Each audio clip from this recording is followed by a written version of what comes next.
New week, new episode. Hi there. My name is Sumi. How you doing? I'm good. Thanks for asking.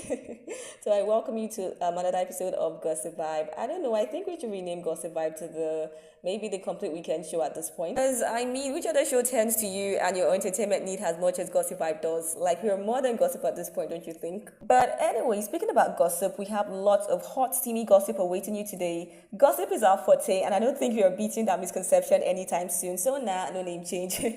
So let's dive into our gossip segment for this week. But firstly, we commence in the name of the Lord. So starting this segment with a little bit of sad news, Anthony Joshua is planning an early retirement following the sudden death of his two close friends.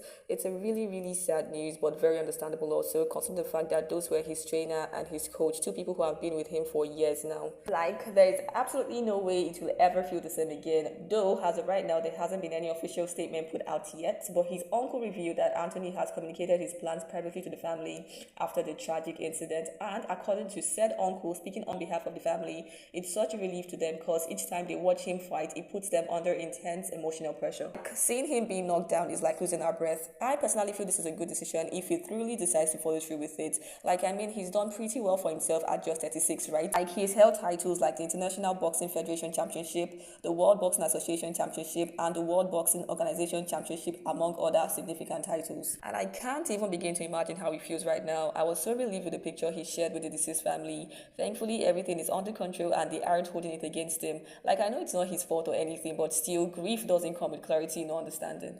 At this point, they are in intense pain and distress and nothing else makes sense. So I would have understood if they lashed out. But once again, thankfully, everything is under control. We also learned that Anthony has pledged his lifelong support to the families. In all, we can only pray that God keeps his hand of comfort and strength around the families of the deceased. So let's move straight to the next menu. So Nigerian fashion entrepreneur, CEO of a brand called Siva Lagos, and media personality Tanya Motayo is on our menu. She's popularly known as Wizkid's ex-girlfriend, like they dated back in the day when Wizkid was still in his upcoming superstar era. Unfortunately, they ended things between them in 2026 due to lots of allegations and other stuffs. But this has absolutely nothing to do with Wiz. But Tanya's marriage has been rumored to have hit the rock, unfortunately, like really sad. She got married, I think, 2018, 2019ish to a Lagos socialite named Sumbo. They have two beautiful daughters together, and although there hasn't been any major conversation or discussion with either of them concerning their separation, but there's been rumors flying on the street that Sumbo was very unfaithful during the course of their marriage. They alleged that it was so bad that the news was everywhere. It wasn't even a secret. Like, he dated, or I don't know, probably got intimate with actresses, influencers, and just basically any and everyone. I, for one, have heard that Tanya has moved out for a very long time now, but she revived the whole marriage separation rumor with her post on New Year's Day that was quite chaotic. With lines like, anyone